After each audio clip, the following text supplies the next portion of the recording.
En este episodio vamos a ver el desquite de los cuernos parte 2, el Leonor de Noé.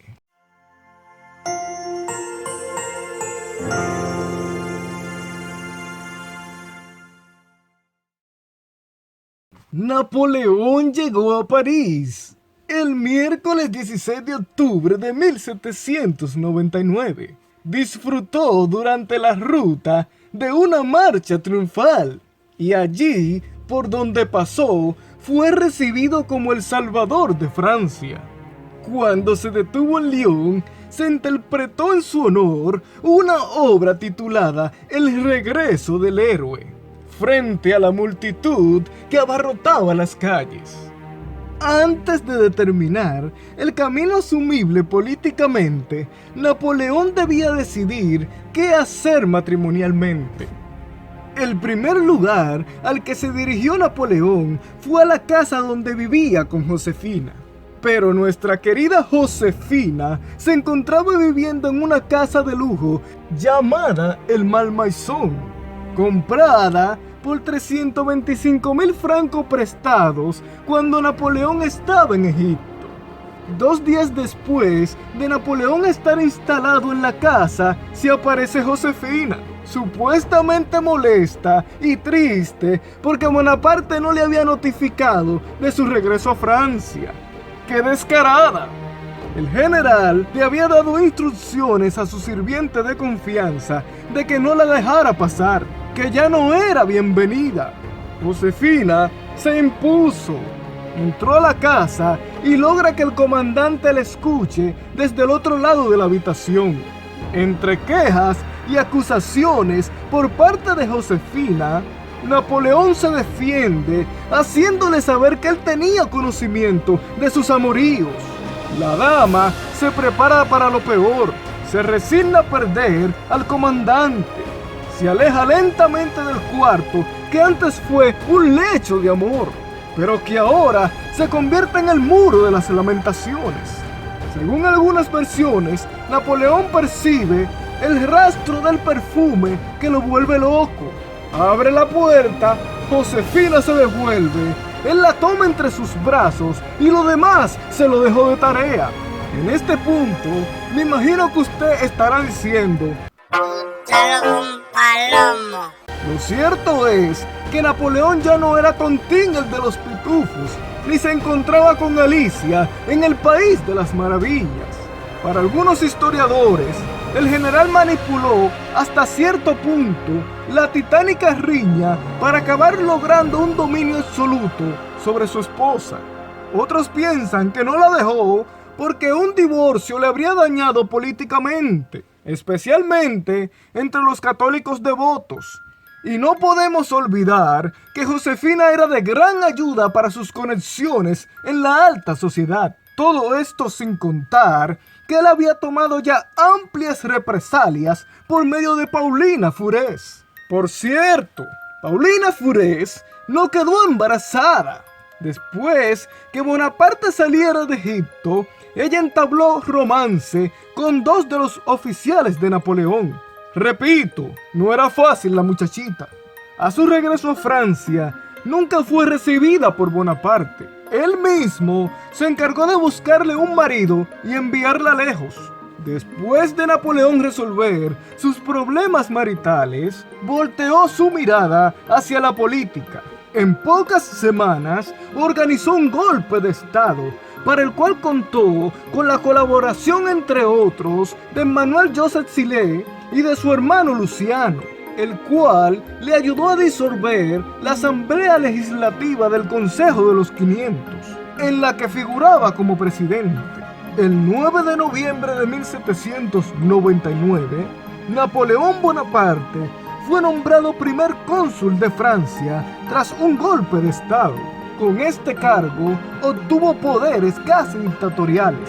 Durante su tiempo como cónsul, promovió un nuevo código civil, la tolerancia religiosa, y puso la educación como prioridad. Además, acabó con las guerras civiles que asolaban la zona oeste del país e instauró una política financiera eficaz que permitió poner fin al déficit acumulado durante la Revolución, con lo que consiguió el cariño de todo el pueblo francés. A estos logros en el interior se sumaron nuevos éxitos en el exterior. El 14 de junio de 1800 volvió a ser un derroche de su genialidad como militar, al aplastar de nuevo a los austriacos en la renombrada batalla de Marengo, obligándolos a firmar la paz al año siguiente. Entre manejar la economía, la política y la milicia, Bonaparte también hacía espacio para tirar sus canitas al aire. Las amantes iban desde sirvientas hasta famosas actrices. El 2 de diciembre de 1804, Bonaparte es nombrado emperador. La ceremonia de coronación se llevó a cabo en Notre Dame, con la asistencia del Papa Pío VII, aunque Napoleón se ciñó la corona a sí mismo y después la impuso a Josefina. Sus enemigos describieron toda aquella magnificencia como la entronización del gato con botas. Sin embargo, la coronación a Josefina le provocaba un sabor agridulce. Por un lado, era la emperatriz de la nación que gobernaba más de media Europa. Por otro lado, su matrimonio se cae a pedazos. Ella, después que Napoleón la perdonara, decidió mantenerse fiel, a diferencia de su marido, que no dejaba escapar una. El emperador se defendía de las acusaciones de infidelidad, alegando que su esposa no le daba hijos. Fue entonces cuando la situación se invirtió. Ella, que en otro tiempo no le respondía ni las cartas, ahora comienza a pedir cacao. Empezó a afirmar en los pequeños círculos de la corte que no había logrado tener hijos por culpa de la ineptitud sexual de su marido. Vivía con el temor al divorcio y a esto se sumaba el hecho de que no se llevaba bien con la familia de su esposo. Es el año 1806. Como hemos mencionado antes, las cosas no iban bien en el hogar de los Bonaparte. Su esposa en aquel entonces lo acusaba de tener relaciones incestuosas con su hermana Paulina. Sí, una de las hermanas de Napoleón se llamaba Paulina. Por cierto, la historia la presenta como una ninfómana. ¿Tú supiste? La enemistad entre Josefina y la familia de Napoleón había llegado a su punto más álgido. Dos de las hermanas de Bonaparte, Paulina y Carolina, adjunta a su esposo, el mariscal Joaquín Murat, decidieron elaborar una estratagema para separar a Josefina de Napoleón. El plan consistía en presentarle al comandante una mujer joven y capaz de darle un hijo. Conjeturaban que el emperador se convencería de la esterilidad de Josefina y entonces la repudiaría. Es aquí cuando surge la figura de Leonor de Noé. Eleonor de Noé, la historia la describe como una hermosa morena de 18 años, muy bien constituida. No vayan a pensar que era Rasputia la de Norby. Es del tez de piel que la llamamos India. Su esposo, el capitán Rebel, había sido condenado en 1805 a 2 años de prisión por falsificación. Su madre era prostituta y el padre se había dedicado a negocios turbios. Carolina Murat llamó a Leonor y la contrató como dama de compañía con la intención de metérsela por los ojos a Napoleón a la primera oportunidad que se presentase.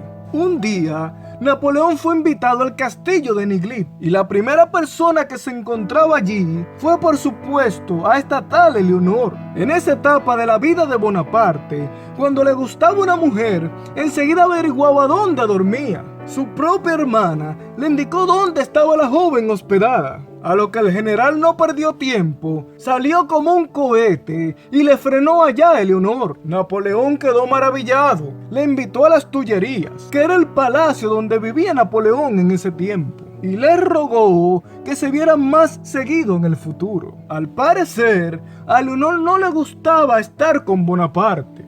Ella aprovechaba algún momento en que Napoleón la acariciaba para impulsar con los dedos de su pie la aguja de un péndulo situado en la habitación, y así parece que avanzaba el reloj una media hora. El emperador, que tenía por costumbre mirar el reloj después de cada asalto, se sobresaltaba, se vestía y salía rápido rumbo a sus ocupaciones. Los Murat y Paulina Bonaparte se mantenían al tanto de la situación, pero hubo un tiempo que todos pensaron que el plan no iba a resultar, pues se enteraron que Napoleón se había enamorado de otra chica. Se trataba de Estefanía de Beauharnais, la sobrina de Josefina, su esposa. ¿Qué fue lo que le dieron a Napoleón? ¿Huevo de Carey?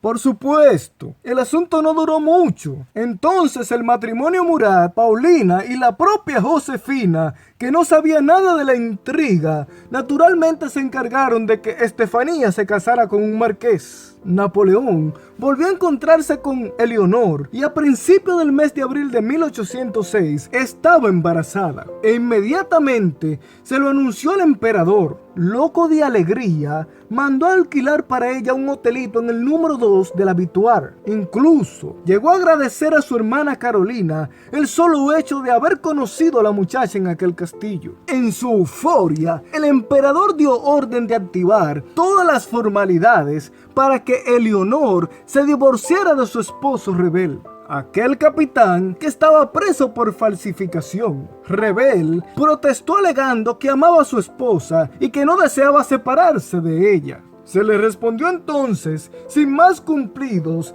que su mujer era la amante de Bonaparte y que si él se negaba a dar el divorcio, iba a tener algunos inconvenientes. Rebel acusó a Napoleón de mandarlo a la cárcel solo para quitarle a la mujer. Aún así, accedió a divorciarse el 19 de abril de 1806. Pero Napoleón tuvo que ir nuevamente a la guerra. Estando en el fragor de la batalla, el 13 de diciembre de 1806, recibió un mensaje que le produjo una profunda emoción. Su hermana Carolina le anunciaba que Eleonor acababa de dar a luz un varón. El niño fue registrado en la alcaldía como de padre ausente. Eleonor lo había bautizado León. Napoleón le envió a ella cientos de cartas, le hizo llegar dinero, joyas y toda clase de regalos. Cuando Bonaparte regresa de Polonia, corrió a la calle Habituar. Allí, Eleonor lo esperaba con el pequeño León y Napoleón estaba maravillado. Para hacer sonreír a su hijo, el emperador de los franceses gateaba, soplaba una trompeta y hasta imitaba el ruido que hacen las gallinas al poner un huevo. ¡Cocoteco, cocoteco, cocoteco! Se le estará fumando verde el emperador. Ya no cabía duda alguna. El emperador no era el estéril. La del problema era Josefina, que sin saberlo había sido relegada a una especie de dama de compañía, una apacible consorte cuyos pecados ahora tienen más que ver con el lujo que con la lujuria. A esta fecha, Josefina ha pagado con creces lo que sembró. Napoleón lleva, según nos cuenta la historia, algunas 51 amantes mal contadas. Tiene un hijo ilegítimo y está pensando casarse con otra. Lo que nos queda preguntar sería, ¿se casará el emperador con Leonor? ¿Será Leonor la que le sea infiel a Napoleón? ¿Buscará el emperador otros amores? ¿Cuál será el destino de Josefina? Estas y otras respuestas se darán a conocer en el último video de esta serie titulado Napoleón, Amores de sus últimos días.